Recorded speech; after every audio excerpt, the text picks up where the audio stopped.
Começa agora mais um Paralelas aqui nos estúdios do Grupo RBS, na capital gaúcha, hoje para falar de uma das maiores bandas de rock gaúcho da história, nascida e criada em Porto Alegre na década de 1990, que faz 35 anos de estrada com uma turnê incrível.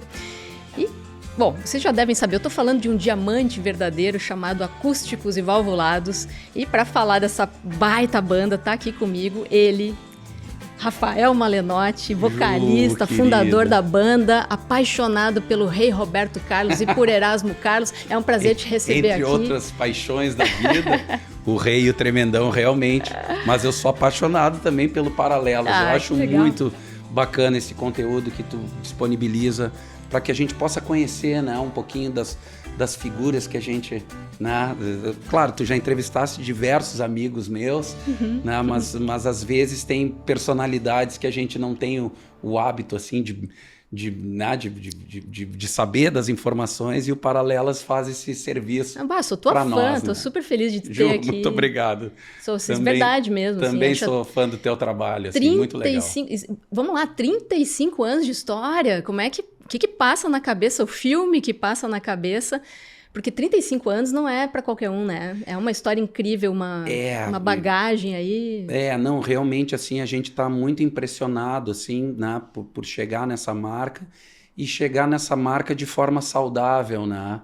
Tipo, a convivência entre nós da banda, assim, ela realmente tem uma harmonia e uma paz que durante esse tempo todo foi o que prevaleceu mesmo, né? E eu acho que isso realmente foi determinante para que a gente pudesse resistir, né, a esse tempo todo, né? São poucos artistas que conseguem superar esse desafio do tempo, assim, e o Acústicos Valvulados tá aí firme, forte, e vamos celebrar no dia 10 de abril no Araújo Viana, vamos celebrar essa marca emblemática, essa marca que nos deixa, né, em êxtase total, assim, né, por ter conseguido chegar até agora, né, com essa dádiva mesmo, né, com essa bênção dada pelos deuses do rock, né. A gente realmente começou sem essa intenção, mas essa paixão, assim, pela música, pela arte e por tocar nos trouxe até aqui, né? Então, estou muito feliz. Como é que começa a história do Acústicos e Valvulados?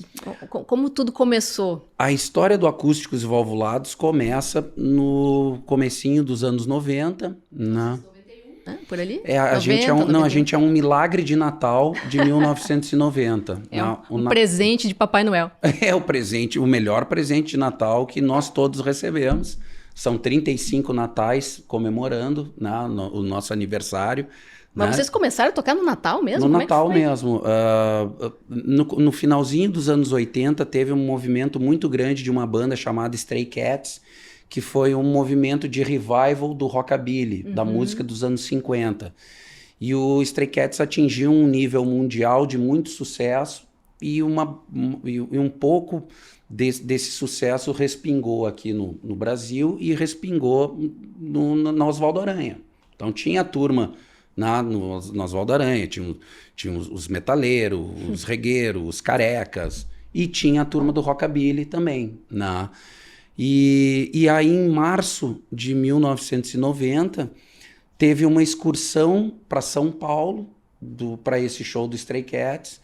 E como eu era menor de idade em 1990, eu não pude ir nesse ônibus, né? Nessa turnê. Foi uma excursão realizada pela Rádio Ipanema na época ali. A Cátia Suma, enfim, toda a turma da Cátia e tal. Né? E aí eles organizaram essa excursão e 40 loucos aqui de Porto Alegre entraram nesse ônibus para ir ver o Stray Cats. E dentro desse ônibus tinham três figuras que conceberam Acústicos Valvulados dentro dessa excursão, né? Foram ver o show do Stray Cats, na volta assim, vamos fazer uma banda, vamos tocar também e tal, né? E eles passaram o ano todo de 1990 tocando em trio, né? E testando vários vocalistas, amigos que cantavam e tal. E eu tinha uma banda paralela a essa história, eu tinha uma banda que era Os Nelson, né? Os Nelson. Ainda mais aqui dentro, né, da estrutura Já comecei bem, os Nels. Chegou chegando. Né? Já tu vê, um artista visionário, né? Se botar o nome da banda de Os Nels, vou ter as portas abertas lá, né? E tal. E aí o repertório que ambas as bandas tocavam era o mesmo, porque era o Stray Cats, era o Chuck Berry, o Little Richard, o Ed Cochran, o Buddy Holly, essa turma dos anos 50, o Elvis e tal. Daí, no Natal desse ano, de 1990, né, os guris eles realizavam festas temáticas, festas de rockabilly, onde todo mundo ia de Elvis e as meninas iam de Mary Tyler Moore, enfim, né? E aí, na festa de Natal, que foi na casa de um dos integrantes do grupo, né? Dois amigos em comum nosso, que eram dessa turma toda, eu não conhecia a galera, assim. Daí eles passaram na minha casa, né, que já tinha o estúdio que eu tocava, que depois se tornou o Bafo de Bira, né? Quando o Acústicos assumiu a gestão do estúdio, a gente batizou o nome de Bafo de Bira. E aí eles, nós estamos indo numa festa de Natal lá na casa, tal, rockabilly, coisa e tal. E eu falei, então vamos lá. E aí eu tinha comprado de presente de Natal para mim uma fita VHS com 9 clipes dos Stray Cats. E nunca ninguém tinha visto um clipe dos Stray Cats. A gente não tinha tudo na palma da mão. Eram outros tempos, né? Tudo era difícil, Tudo era difícil, né? Então tu tinha que encomendar uma fita. Eu fui no centro, nas galerias do centro, encomendei a fita VHS. Ela chegou, falei assim, vou lá levar para os guris verem, né, os clipes do Stray Cats e tal. Aí quando eu cheguei, né, eu cheguei de furão, de penetra mesmo, né, convidado dos convidados, e aí cheguei lá e falei, prazer, turma, olha só, eu trouxe aqui uma fita com 9 clipes do Stray Cats. Bom, daí a festa entrou em surto. A galera te amou, né? Então, é o penetra mais bem recebido da história. O penetra mais recebido, eu já fui catapultado para o Olimpo da chalaça, né? E aí a festa meio que acabou. Eles botaram uma TV com um aparelho de VHS e a galera ficou ali hipnotizado. Tipo assim, os 9 clipes acabavam, rebobinava o VHS, tocava de novo e ninguém, todo mundo ficou surtado mesmo. Aí depois, sei lá de quantas sessões, falou assim, bom, então agora vamos tocar. Né? Porque tinha os instrumentos, eles já tocavam e tal, vamos fazer um som e tal. Aí eu falei assim, eu sei cantar umas. Aí os caras assim, não. O cara trouxe a fita de VHS do Stray Cats e ainda sabe cantar. Sim, o repertório era o mesmo, a turma era a mesma, eu só não conhecia eles, né? E aí quando eu cantei os Stray Cats, cantei o Ed Cochran, o Summertime Blues, Come On Everybody, essas canções clássicas dos anos 50, e aí a sintonia fechou aí. É como se vê nos grandes filmes, né, de rock, assim, aí um raio atravessou, assim, rachou a terra, e a gente foi... E aí o mais legal é que a gente tomou um foguetaço homérico, né? Imagina todo mundo com 18, 19 anos, a resistência a 1000, né? Aí nós tomamos um foguetaço homérico e o primeiro ensaio foi 25 de dezembro, de tarde. Tipo assim, a gente foi bebendo até de manhã, só dormiu, né? Quando acordou, já acordou na fúria total, sem ressaca, sem nada, né? Porque esse aí é como o organismo funciona na casa dos 20 anos. Né? Depois tu chega nos 45, eu tô em 46. Uma ressaca é quase como uma morte. Não, Fica 5 dias mal tentando se recuperar. A gente realmente desafia, né? Desafia a existência em cada trago que toma hoje. Rafa, mas nasceu ali a banda, mas e o nome, Acústicos e Valvulados? Eu acho que essa é uma pergunta recorrente, né? Da onde é que veio esse nome? Daí nessa época mesmo do rockabilly, do revival do rockabilly, tinha, na época, muitos fanzines, né? Que eram as revistinhas e tal, né? Para quem não sabe, eram revistas temáticas, assim, de vários assuntos. Então, eram revistas que eram de xerox, enfim, né? O pessoal produzia, era um trabalho artesanal e independente, assim. E tinha um fanzine que era de Curitiba, que era especializado em rockabilly. e eles tinham uma coluna, uma seção nesse fanzine que chamava Acústico ou Valvulado. Então, assim, os artistas que eram mais raiz, né, tipo com voz e violão ali e tal, né, ou piano, enfim, eram da seção acústico. E as bandas que vieram a partir do movimento do rockabilly, que daí já usavam as guitarras e os amplificadores, a válvula, daí era a seção os valvulados. Então eram os acústicos e os valvulados. Ou, né, ou acústicos ou valvulados era a seção.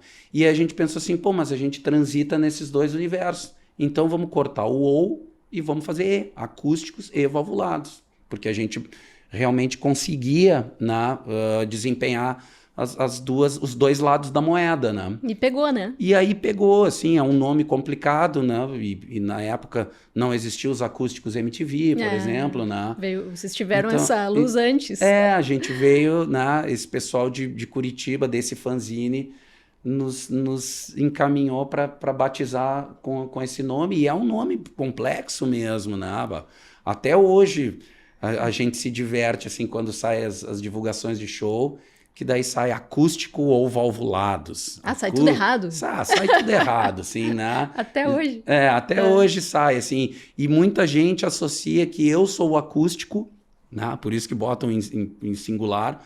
Eu sou o acústico e a banda são os valvulados, assim. Então, acústico e valvulados, como se fosse um grupo, né? Tipo assim, E vocês começaram cantando músicas em inglês, mas teve um determinado momento que teve a virada de chave para o português, né? E aí com músicas autorais e tal. Como é que foi? Qual foi o primeiro sucesso que estourou mesmo nas rádios? Esse processo, ele se deu pelo seguinte. Quando a gente, nos anos 90, a gente foi fazer um festival no Rio de Janeiro, foi tocar num festival no Rio de Janeiro, que era promovido pela Sony Music, né? Então era um festival que chamava Super Demo. Aí... era um festival que a Sony queria ter artistas da cena independente, queria projetar artistas da cena independente, e aí já tinha ali o Gabriel Pensador, já tinha aquela turma do selo Caos, né, da Sony e tal. E aí a gente foi fazer o show, foi o Acústicos Valvulados, a Graforrest Harmônica e o Dois Elma em Dois Ema, que era a banda do Diego Medina. Na época, ele tinha essa banda, Dois Elma em Dois Ema. Daí foram os 3 representantes do Rio Grande do Sul, fomos nós, né? E a gente foi lá, e aí a gente fez um show, e a gente tocava com contrabaixo acústico, né? Era algo bem fiel, assim, às origens mesmo, né? E aí, quando veio o feedback da Sony, a Sony falou assim, olha, nós gostamos muito da banda, gostamos da energia, gostamos da música, gostamos da sonoridade, a gente só precisa que vocês cantem em português. A gente não vai apostar em banda cantando na língua que não é a do país, né? E na época, porque a gente era, né, a gente tinha 4 anos de banda, mais ou menos, a gente não estava preparado, assim. Né, foi um baque. Foi um baque, assim. A gente falou assim, olha... mas a gente não se frustrou, nem nada. A gente só... que pena, então. Não dá para cantar em inglês, então, ok. Obrigado, Sony. Sério? Obrigado, Sony. A gente não tem condições de fazer nada em português. Né? Vocês disseram não para Sony? A gente disse não para Sony. Né? Então, a gente... a manchete é essa, né? Uma coisa do lado disse não para Sony. E aí nós, assim, a vida seguiu, a gente nem se importou. Depois viu todo mundo do festival começando a ter projeção, nós assim, pô, olha aí, né? Mas mesmo assim, a gente não... Como a banda não nasceu com esse intuito, né, de business e de comércio, e de vamos ganhar o mundo, não, a gente estava só se divertindo, né? E aí a MTV estava recém nos primeiros anos, no Brasil, né? E a gente caiu nas graças do Thunderbird, porque ele tinha uma banda de rockabilly, então ele tem uma banda de rockabilly, que é os Devotos de Nossa Senhora Aparecida. Então, quando ele ouviu o nosso som, ele identificou, pô, um pessoal no Rio Grande do Sul fazendo o que a gente está fazendo aqui em São Paulo. Então, chama os caras para fazer os programas da MTV. Aí a gente fez todos os programas, a começar pelo dele, que era o CEP MTV.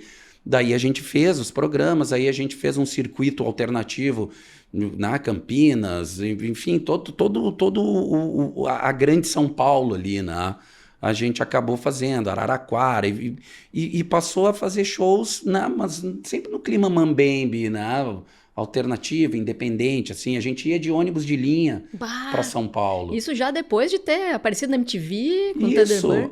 mas nada... Mas era uma grande vitrine na época. Era uma grande vitrine, só não monetizava, né? Então a gente não tinha estrutura, a gente não tinha, né? Era tudo realmente no clima caravana holiday, né? Do Bye Bye Brasil, né? Então, e aí o que aconteceu? A nossa relação com a MTV foi ficando mais intensa, né? A gente depois participou dos VMB, o primeiro VMB a gente participou e tal, né? Como concorrente ao clipe, o Super Demo, né? O clipe demo, né? E tal.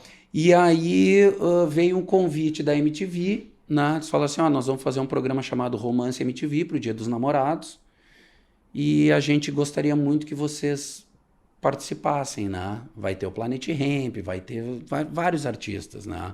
Todos os que a Sony tinha projetado também, né? E tal. E aí eles falaram assim, só o seguinte... a gente não vai aceitar música em inglês no programa. E aí vocês tiveram que se render.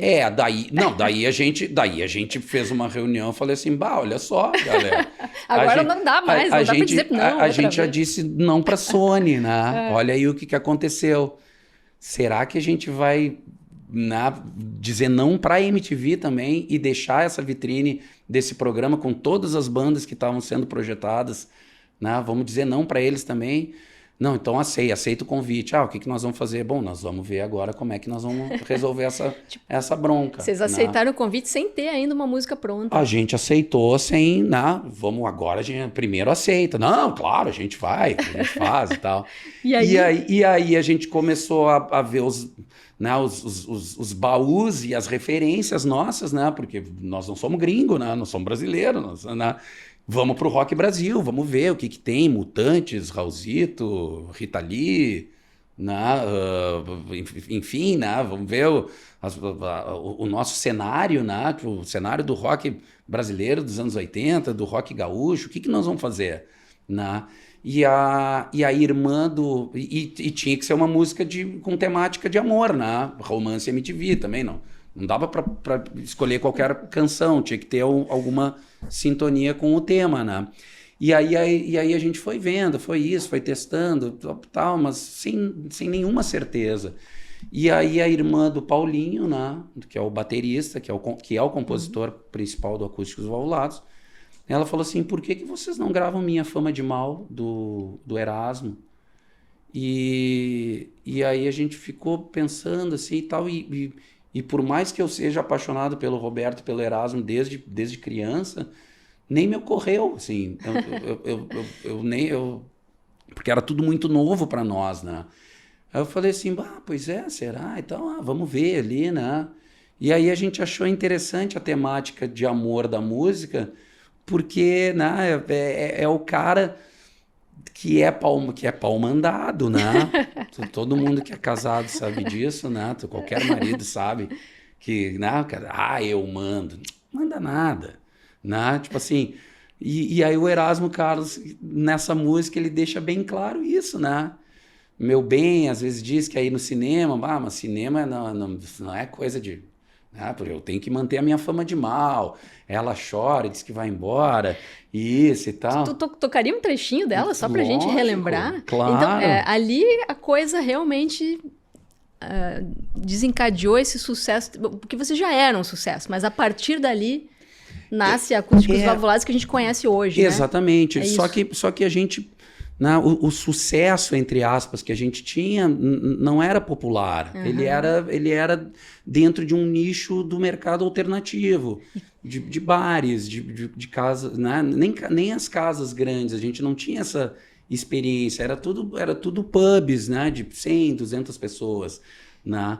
Quando a gente fez o Minha Fama de Mal, que daí foi pro especial da MTV e tal, daí a gente subiu aquele degrau. E a gente percebeu também que o nosso show todo era em inglês, mas as pessoas só iam à loucura quando tocava Minha Fama de Mal, porque era a música que estava tocando em rádio, que estava tocando em...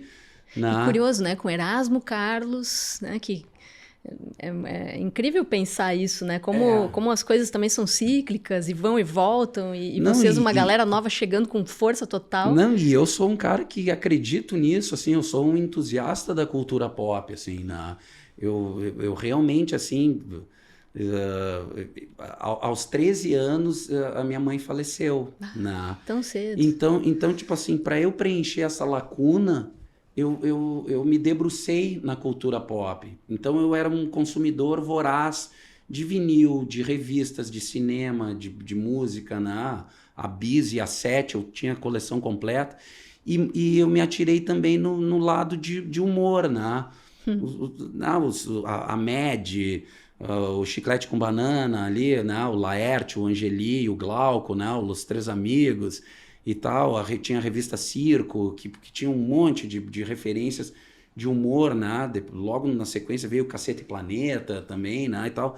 Então eu resolvi me atirar para a arte e para a cultura pop, assim. Então eu tinha todos os vinis de tudo, cara, saía uma música lá, eu já comprava vinil, assim, eu tinha uma discografia gigantesca, assim, que depois com o tempo eu fui me desfazendo, porque daí eu fui filtrando mais as minhas informações, e aí aquilo que não era mais interessante para mim eu descartei, né?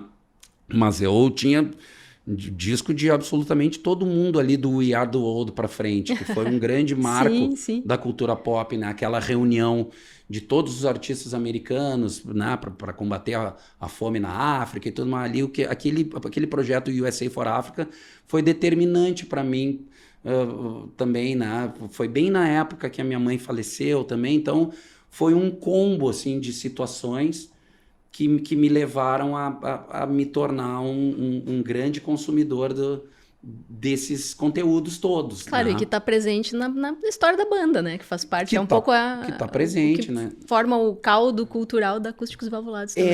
Não, e aí realmente, assim, quando a gente se deu conta de que as pessoas esperavam minha fama para poder cantar, a gente falou assim, pô, aí a gente percebeu, né, que, olha, se a gente quiser que as pessoas cantem o show todo, nós vamos ter que dar um jeito né, de fazer uma transição. Quanto tempo vai demorar? Não sabemos.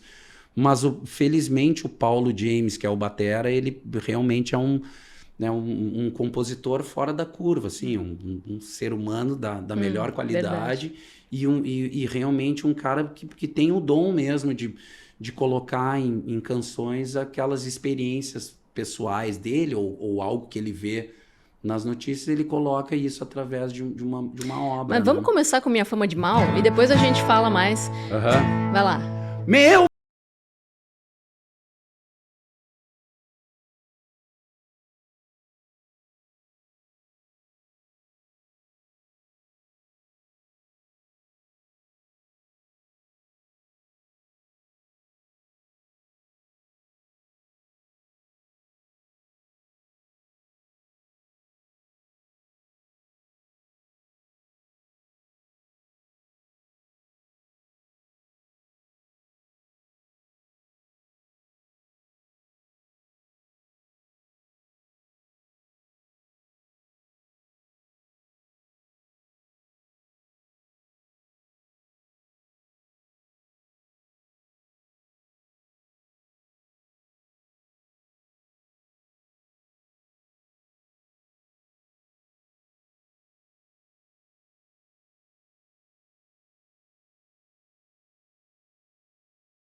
Cara, que demais. Que massa te ouvir perto, assim. Essa música é maravilhosa, que honra, né? Que honra Obrigado, poder te ouvir Ju. aqui pertinho, assim. Que energia, tu tem uma explosão, cara. Às vezes eu consigo me... E essa música é um marco, né? Não tem... Não, essa música ela é maravilhosa, é a música que dá nome ao livro dele e ao filme dele, né? Então ela é uma música realmente muito emblemática dentro da história do Erasmo. E só para fazer um recorte breve, assim, em 2009, quando ele veio lançar o livro aqui, com um show e tal, e veio lançar o livro, o pessoal do Jornal do Almoço, né, me convidou para fazer a entrevista com ele. E aí, bom, tu imagina, né? Me conhecendo como... Chorou? Eu fiquei uma semana chorando compulsivamente, assim. Eu só ficava pensando assim, bah, não acredito, né? Tipo, pô, jornalista né, gabaritado para fazer uma entrevista com o Erasmo não falta nesse prédio aqui, né? E os caras me deram, né? E o Jornal do Almoço me deu isso de presente, né? Olha, a gente quer que um fã entreviste ele. E tu conheceu o Erasmo ali, nessa situação? Aí foi a primeira vez que eu conheci o Erasmo. Eu chorava assim, tipo assim, eu desidratei chorando. E ele? E ele me apelidou de Cebola. Né? Pronto. E aí ele chegou, eu não conseguia parar de chorar. Assim, eu estava muito emocionado mesmo, né? E aí ele falou assim, né, ele é o Cebola, porque ele tá com uma cebola no bolso que ele passa os dedos, por isso que ele não para de chorar. E todo mundo... Daí ele, no privado, assim, ele falou assim, cara, bicho, tô brincando contigo, né? E eu admiro pessoas que têm esse grau de sensibilidade. Tu é uma dessas pessoas. Legal, né? hein? Ouvir isso do Erasmo, Carlos, deve ter sido importante. Não, eu ouvi isso do Erasmo e eu ouvi... eu fiz a entrevista que durou mais ou menos de 40 minutos a 1 hora e aí foi uma happy hour para minha vida, assim. E lições que eu carrego até hoje, né? E óbvio, depois que a entrevista foi para o ar, que daí ela se transformou num conteúdo permanente e eterno, né? Daí na matéria, daí eu pude rever assim, os pontos da edição e tal, e lembrar de tudo isso que ele falou, mas basicamente ele fala assim, cara, a gente não pode dar nenhuma abertura para negatividade, jamais. Essa foi a principal lição que o Erasmo te deixou? Essa e o arremate da frase que daí falou assim, e a gente precisa fazer na nossa vida tudo com muito amor. Então, tipo assim, joga de lado a negatividade e faz tudo com amor. E aí eu falei assim, bom, então tá. Né? Tu te emociona até hoje? Então tá, Erasmo. Né? E depois, quando eu fui fazer o show para celebrar os 80 anos dele, do Roberto, que eu fiz o show no Araújo Viana, eu encontrei ele de novo, e aí ele escreveu para mim, assim, no post, ele falou assim, Cebola, tu também vai fazer 80. E aí eu falei assim, bom, se o Erasmo decretou, tá decretado, né? Não posso ir embora do plano terreno antes de realizar esse sonho de chegar aos 80 anos e de preferência com a mesma saúde dele e do rei, né? Que o Erasmo foi até o último momento da vida dele, com 82, ele faleceu, mas fazendo um show espetacular, assim, né? Faz falta, né? Faz falta, assim, mas a gente sabe que faz parte do curso da vida, né? mas eu me sinto muito honrado, assim, em ter essa vida também, né? Eu me sinto muito satisfeito, plenamente realizado por ter essa vida, por poder cantar, por poder contar esse tipo de história, para que sirva, né, de incentivo para... Não sei qual é a faixa etária de jovem que pode estar nos assistindo agora, porque a gente sabe que um artista com 35 anos de estrada nem sempre tem uma sintonia tão direta com o público jovem. O público jovem que é o artista jovem mesmo. Mas eu falo para os pais dessa gurizada. Tipo assim, no dia 10 de abril no Araújo Viana, eu quero que os pais dessa gurizada estejam no Araújo Viana. Porque com eles, sim, eu dialogo há 35 anos. Agora, vou te dizer que os pais já levam os filhos. Eles levam os filhos. Porque isso passa de geração em geração. E porque os filhos estão correndo em volta da mesa do churrasco enquanto estão tocando o Acústicos Valvulados, a Tequila Baby, a Ultraman, a Comunidade, o Papas, enfim, todo... A gente teve um momento que foi muito lindo e muito rico no cenário artístico aqui do Rio Grande do Sul, porque foi catapultado, né, para o estrelato uma série de bandas que estão até hoje, né, realizando os shows, realizando, né, as turnês e tal, e isso é muito importante, né? Então, tipo assim, quando eles fazem um revival do Acústico Bandas Gaúchas no Araújo Viana, que vai a Cachorro Grande, a Bideu, o Vander e a Ultraman, é um sold out em 2 dias. Incrível, né? Mas é porque as pessoas têm vontade de assistir aquilo que vai trazer essa memória afetiva sem dúvida, de volta. E é isso que eu quero pro dia 10 de abril no Araújo Viana, pros nossos 35 anos. Aí, ó, galera, vamos lotar o Araújo, hein? Vamos lotar o Araújo porque é o seguinte, agora a gente se encontra em outra fase da vida. Né? Às vezes eu encontro as pessoas que dizem assim, como eu gostava de vocês. Aí eu pergunto assim, então, mas o que a gente fez para tu deixar de gostar? Aí assim, não, a gente gosta, mas é que agora eu tô com filho, agora eu tô trabalhando, agora eu tô isso, agora... Falei, não, ok, mas a gente não pode deixar de lado o entretenimento. Claro, né? Claro. E eu falei assim, cara, agora tu tá com filho, eu sei que agora tu tá com filho, mas eu sei que agora tu também pode pegar uma babá para ficar com esse teu filho e fazer um vale night com a patroa, ou com os amigos, juntar aquela turma que no ano 2000 tava na frente do palco do Planeta Atlântida, quando a gente tava fazendo a estreia, no palco do Planeta Atlântida, né? Que foi bem no ano de 2000, juntar aquela turma, cara. Vocês tinham 20 anos lá, hoje vocês têm 45, 46, né? Então, cara, vai pro Araújo, vai relembrar de uma época onde eu tava ali moreno e magro, e agora tô aqui, né, descolorido. E hoje tu tá pai, tu é encorpado. Pai de 3 filhos. Fala um pouco quem é o Rafa Malenotti fora dos palcos. Tu é um pai dedicado, como é que é a tua vida pessoal? Ela é uma vida muito prazerosa, né? Tu é um cara família, né? Eu gosto muito, eu sou um cara família, né? Gosto muito, assim, e acho que também o fato de eu perder a minha família muito cedo faz com que eu tenha esse sentimento de apego, né? E eu tenho muitos amigos também que eu me considero da família deles, porque quando tu perde uma mãe aos 13 anos, logicamente, assim, obviamente, assim, várias famílias de amigos teus te adotam, né? Então, eu realmente tenho uma meia dúzia de famílias que até hoje, assim, são as minhas referências até de educação. Porque com 13 anos, né, eu passei a frequentar a casa dessas famílias como se eu fosse um irmão, um filho da casa. E aí eu fui me desdobrando emocionalmente e tal. E hoje como pai... Essa história toda, imagino que tem um reflexo na tua relação com os teus filhos. Mas não tenha dúvidas. Por exemplo, assim, agora em novembro, eu jogando futebol com o Lito, que é o meu filho mais novo, eu rompi os ligamentos do joelho. Sim. E eu voltei a caminhar agora, assim, praticamente essa semana, assim, subi as escadas aqui agora numa felicidade bagual, né?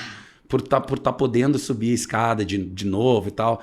E aí os caras assim, mas que azar, né? O lance. E aí eu fiquei pensando, falei assim, não, cara, quem sabe o azar não foi o meu pai, que quando eu tinha 5, 6 anos, ele se acidentou e ficou inválido numa cama hospitalar até os meus 20. Então, tipo assim, ele não jogou futebol comigo. E se ele jogou antes dos 5, 6 anos, eu não tenho lembrança nenhuma. Né? Então, tipo assim, o que fica disso? Fica a minha felicidade em estar rompendo ligamentos dos joelhos jogando futebol com meu filho. Né? Porque é uma experiência que apesar de traumática, cirurgia e tudo mais, é uma experiência que enriquece a minha vida e enriquece as minhas lembranças, as minhas memórias, e eu sei que vai enriquecer a dele também. Né? Então, tipo, tudo isso todo esse tempo que eu tenho de convivência com a Fernanda e com a Isabela, né, que são as minhas outras 2 filhas, a Fernanda está com 23 anos, se formou em fonoaudiologia, né, tá fazendo residência no Hospital das Clínicas, né? Hoje é o primeiro dia da residência dela no Hospital das Clínicas, já me mandou foto e tal. Que legal. Eu tô numa felicidade total, ainda mais pelo ramo da fonoaudiologia, né? Quem sabe é ela que vai cuidar do velho aqui, né? Para ver o quanto eu vou conseguir cantar, né? E a Bela faz administração na PUC, né? E o Lito hoje é o primeiro dia de aula dele, deixei ele... E também tem isso, né? Agora, esse ano, ele passou a estudar de manhã. Então, eu tô condicionado a entrar nesse ritmo a partir desse ano, que é do tipo assim, cara, vou acordar às 7 da manhã. né? E tenho um dia todo, né? Para trabalhar, para celebrar a vida, a saúde, né? O joelho recuperado e para celebrar a história do Acústicos Valvulares de 35 anos, que realmente nesse dia 10 de abril a gente vai fazer uma apresentação que eu espero que seja lindíssima, histórica, e é aquele tipo de show que a gente registra, né? Que a gente faz questão de registrar para depois, né, deixar para a posteridade mesmo. Então é muito legal assim quando tu tem a oportunidade de assistir um show desses, porque depois tu vai ver o resultado. Até hoje eu encontro as pessoas, eu fui no acústico de vocês, né? Então a pessoa tem essa lembrança, Rafa, né? te ouvindo assim, todo emocionado, falando dos filhos, da tua história. Roqueiro tem fama de mal, né? De ser, sei lá, de beber, de quebrar tudo, de brigar, de estragar quarto de hotel, de fazer bagunça. Não é o teu caso, tu não te encaixa nesse estereótipo. Não sou. Eu acho que eu me encaro no estereótipo de que eu tenho que ter a fama de mal, né? Que nem o Erasmo, né? Mas tirando a vitrine, não, eu nunca, jamais quebrei qualquer coisa em hotel, assim. Eu sei que, né, que os artistas estão alterados, né, é um combo muito complexo, né, tipo de euforia, de revolta, né, uma grande parte dos artistas não tiveram uma infância saudável e aí eles colocam para fora frustrações, né, revoltas, iras e tal. Eu acho que o fato de eu ter tomado esse baque no meu alicerce de vida, ele foi tão pesado que eu fiquei mais sereno em relação a problemas, né? Tipo assim, hoje eu vejo, assim, todo dia a gente vê, assim, as pessoas se queixando de determinados problemas que, claro, o problema é dela, eu não tenho como julgar, não tenho como nem dimensionar, porque cada um tem o seu. Mas eu fico pensando assim, pô, perde a tua mãe com 13 anos e perde o teu pai e passa a tua adolescência toda como um enfermeiro cuidando de um idoso numa cama hospitalar. Mas tu tinha tudo para ser revoltado. E tu pegou outro caminho, né? Mas eu acho que daí é quando vem aquele clichêzão de vários artistas, assim, a música me salvou. Né? E aí, te salvou? Claro que salvou, claro que salvou. Então... Se não fosse a música, a gente não estaria conversando aqui. Hoje eu não poderia estar te contando histórias que para mim são tão importantes assim nesse sentido. É muito legal, né? te ouvir e acho que para muita gente é um exemplo. Passou aqui no Paralelas o Carlinhos Carneiro, que eu sei que é teu grande amigo também. Meu irmãozaço. E o Carlinhos, ele foi tão franco, tão honesto, ele falou muito sobre a luta dele com uma doença, né, que é o alcoolismo. Ele é assim, ele é franco, ele é honesto, ele é sincero. E falou o quanto isso marcou a vida dele, o quanto depois que ele conseguiu superar, ele estava, agora já são 10 anos sem beber, né? Sim. Lutando contra essa doença. E ele disse que depois que ele descobriu que ele podia superar isso, ele passou a ser um artista melhor. Não só um homem, uma pessoa melhor, mas um artista melhor. Porque primeiro ele tinha medo de que, poxa, será que eu vou ter um bloqueio criativo? Será que eu vou conseguir sem o álcool? Sim. E ele conseguiu e ele hoje é talvez muito melhor do que ele era naquela época. Olha, eu não tenho dúvida. E a eu não tenho dúvida. A tua relação com o álcool, assim... Ela é de respeito, né? Eu não gosto de desrespeitar o álcool. Tu acompanhou essa... É que nem o mar. Né? O mar eu tenho uma relação de respeito com o mar. Eu nunca chego assim, vou atravessar isso aqui abraçada. Não, o mar é o mar. O mar te leva, o mar te carrega. O álcool te carrega também. Te carrega pro buraco. Tipo assim, né? O repuxo do álcool te leva pro buraco, assim. E no caso do Carlinhos, né? Eu fui o último amigo dele que tomou o trago com ele, assim, foi depois de uma noitada que a gente fez juntos, que era um show meu, que eu levava convidados, né? E aí nesse dia a avó do Carlinhos faleceu, e aí eu liguei pro Carlinhos e falei, Carlinhos, tua avó faleceu e eu já tinha perdido a minha, eu sei o tufo que é. Eu falei assim, cara, relaxa, velho, vai lá pra te despedir dela e E eu resolvo. Eu vou lá, falo que tua avó faleceu, paciência, o Carlinhos não veio. E aí, vocês vão me matar? Não, né? Aí ele falou assim, não, cara, eu preciso ir contigo para fazer esse show, porque, né, na época, na concepção de vida do Carlinhos, ele precisava de todos, né, o universo aquele do qual a gente, né, costumava executar, né? E aí ele tomou um foguetaço, assim, e eu também, assim, né? E aí no outro dia, assim, umas 3, 4 da tarde, tocou o meu telefone, assim, e aí era o pessoal no velório, já no enterro da avó, e o Carlinhos não tinha ido. Ninguém sabia onde estava o Carlinhos. Assim.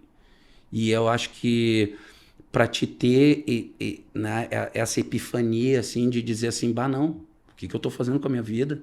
Precisa ter um choque, um fato que seja absurdamente chocante, né?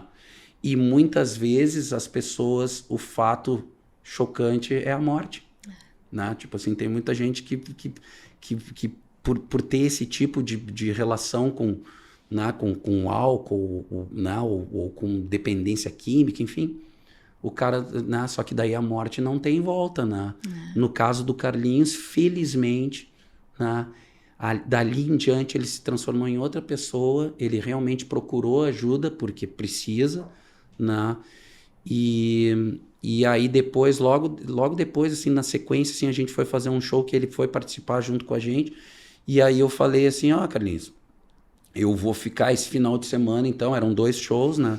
Falei assim, eu vou ficar esse final de semana sem beber também, pra gente ficar em sintonia. Sim, vamos ficar no mesmo quarto, né? Vamos ficar no mesmo quarto e eu vou ficar sem beber pra gente ficar... aproveitar o final de semana sóbrios. Aí a gente fez 2 baita shows mesmo, né? E o Carlinhos, como artista, ele é espetacular. Que demais, Ele Rafa. é espetacular. E aí, quando terminou o segundo show que a gente estava indo pro hotel, o pessoal tava na van. O pessoal tava na van. Ah, te liga, Debona! Só para vocês entenderem, a gente tem é tipo um aquário aqui no nosso estúdio e tá vindo um monte de fã do Rafael dar oi para ele. E eu aqui. sou fã deles também, a Mandita, que tá louco. Eu sou Rafa, muito legal. fã dessa turma. Eu fiquei 2 anos e meio aqui, né, frequentando esse ambiente durante o sala de redação, né? Claro. Meu ciclo de sala de redação aqui me deixou amigos para a vida toda, pra né? vida toda, né? Mas enfim, né, só para finalizar, daí quando terminou o segundo show e a gente estava retornando pro hotel na van, os guris estavam bebendo naturalmente e tal. E aí quando a gente desceu da van, assim, que a gente estava indo caminhando pro hotel, e eu já estava sóbrio os 2 shows, e o final de semana todo eu pensei assim, bom, vou tomar uma long neck aqui e tal, né? Aí eu abri uma, né? E aí eu dei um golinho assim, e eu falei assim, Carlinhos, não pode nenhuma, né? Nenhuma, assim. E ele falou assim, não, cara, eu não posso nem sentir o cheiro. Aí eu prontamente entreguei a long neck para algum amigo, assim, e dei só o golinho, né? E ele falou, não, eu não posso nem sentir o cheiro. E tem uma outra particularidade também desse tratamento todo, que já são 10 anos, né? É que a vida dele ficou muito melhor. Claro, né? incrível, né? E ter encontrado a Jade e eles terem feito a Hannah deixa a vida muito melhor, né? Então, tipo assim, e realmente o Carlinhos tem talento suficiente para não depender do álcool para ter sucesso e para ter criatividade. Ele realmente é uma usina, assim, de amor, é uma usina de prazer, assim, que ele te proporciona quando tu tá em convivência com ele. Mas falando em sucesso, prazer, vamos tocar mais uma? Eu sou fã de Fim da Tarde com você. Não sei se pode tocar essa ou se tu quer tocar outra. Na verdade, tu que manda, porque eu sei que esse baita show, esse show que a gente vai ter agora no Araújo Viana deve trazer um pouco de tudo aí, né, da carreira. Traz. É um passeio pela carreira da acústica. A gente está tentando pontuar todos os discos. Né? Ah, legal, hein? Desde o início. Desde o início. A gente tá tentando pontuar no repertório todos os discos. Né? O disco em inglês, que é o God Bless Your Ass, a gente, de repente, vai pontuar com um instrumental, né? Tipo assim, porque a gente não vai cantar em inglês, né? E o Minha Fama de Mal estava no repertório da turnê antiga também, né? Então, a gente quer dar um espaço para pro próprio, né, para a própria canção, de repente, e aí fazer um instrumental. Enfim, Que legal. E vai a ter gente algumas tá surpresas, imagino, né? tem surpresa até para nós, né? Porque a Ah, gente é? não conseguiu definir ainda todo o show. A gente está trabalhando, está estudando e está vendo, e a cada ensaio que a gente faz aparece uma surpresa para nós, assim, que daí a gente vai, né, tá lapidando esse diamante verdadeiro. E aí vai aparecendo umas ideias que a gente vai, quem sabe, então, daí já é uma surpresa, né? Ó, Então vamos ver como é que a gente vai dali em diante, mas na questão do fim de tarde, realmente, assim, né, é a música que mais nos direciona, assim, para uma relação de sintonia com o público, né? Na época que ela foi lançada, ela se tornou uma música crossover, né? Que para quem não sabe, crossover é quando uma música sai fora do seu segmento, né? Então, tipo assim, furou a bolha. furou a bolha e ela se tornou uma música que tocava em absolutamente todas as rádios de todos os segmentos. Rádio de sertanejo tocava, rádio de pagode tocava, rádio de, né, e fora as de pop rock mesmo, que era o nosso universo. Mas ela realmente ela transcendeu. E tem banda de pagode que tem versão de fim de tarde, tem banda de reggae que tem versão de fim de tarde. Então, e eu, como sou um entusiasta da cultura pop, para mim o fim de tarde é o grande prêmio É. do Acústicos e Valvulados, né? E nos nossos 30 anos, o Frejá fez uma versão É verdade. cantando Fim de Tarde com você, e eu acho que eu devo comentar que eu chorei bastante. Já tá chorando de novo aí, ó.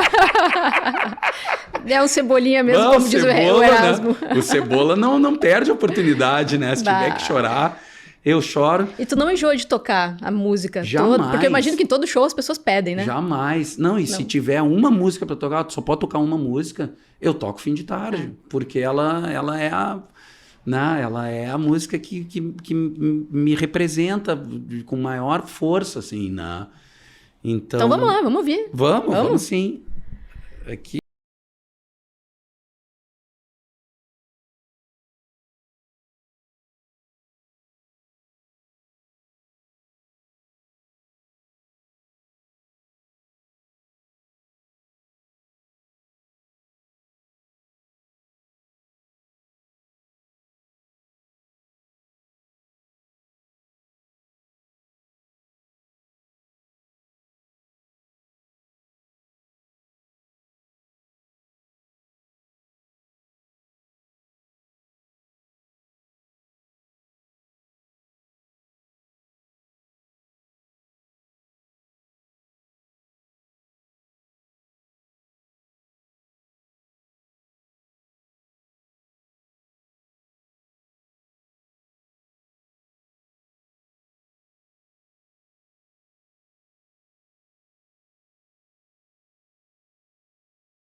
Obrigado, Ju. A gente tá chegando no fim, porque, olha, eu tinha muito mais coisa para perguntar. Eu tinha muito mais coisa para falar. Eu queria falar também do Rei Roberto, agora não sei se vai dar tempo. Do Rei Roberto, do Erasmo. Tinha que falar do Bafo de Bira também, né? Que é o estúdio onde se tornou o grande polo cultural dos anos 90, né? Quem sabe a gente faz um Paralelas 2... Olha... Vamos marcar? Vamos ver se o pessoal aí... Eu já fico Sidney Magal. Me chama que eu vou. eu vou abrir uma enquete. Vou abrir uma enquete nas minhas redes. Depois que sair o episódio, vamos ver se o pessoal vai pedir e a gente faz mais um. Pô, vamos sim, Ju. E tu me trouxe um presente, né? Eu te trouxe então um presente. Então me mostra, vamos ver. Né? Só pra fechar. Um presente lindo demais. Eu sei que eu sou suspeito pra falar. Eu estou com ele. Olha aí. Que legal, deixa eu mostrar aqui. 35 anos de acústicos e valvulados, Ju. Vai ser um prazer, se tu puder ter a disponibilidade faz o convite, de ir lá. Horário, como é que vai ser, para quem quiser. Olha, acústicos e valvulados, sexta-feira, dia 10 de abril. Né? Os ingressos estão no Simpla, estão nas bios, né? Tanto no meu perfil pessoal, @RafaelMalenotti, quanto no perfil do Acústicos e Valvulados, @Acústicos e Valvulados. E a gente vai celebrar 35 anos de história, 35 anos, né, de um sonho que vai se renovando a cada ano. Né, e eu quero ter 4.000 amigos e bem mais forte poder cantar. Quem sabe, né, a gente consegue reunir 4.000 amigos dentro do Araújo Viana para eu poder mais forte cantar. Né? E vou dizer mais, corre para comprar esse ingresso porque vai esgotar rapidinho. Amém, Ju. É tudo que a gente quer, é tudo que a gente sonha. E mais uma vez, né, para ti que está na faixa etária, né, de que assistiu boa parte desses 35 anos do Acústicos Valvulados, esse é o momento, né, de tu separar. Vai ser um sextou de abril, né, o segundo sextou de abril. Né? Vai lá no Araújo Viana, vai lá assistir uma banda que executa o show com extremo prazer, com felicidade plena mesmo, assim como é a minha felicidade de estar aqui hoje no Paralelas contigo. Estarei Ju. lá. Muito obrigado mesmo pela gentileza, por essa vitrine, né? E eu que acompanho, já acompanhei vários episódios, vou ficar muito feliz, assim, né? Já estou muito feliz de saber que eu estou, né, dentro da história do Paralelas. Obrigada, tá? Prazer muito obrigado, mesmo. eu que te agradeço. E até a próxima. Valeu. Beijo. Beijo com carinho aí, tamo junto, turma. Valeu. Tchau.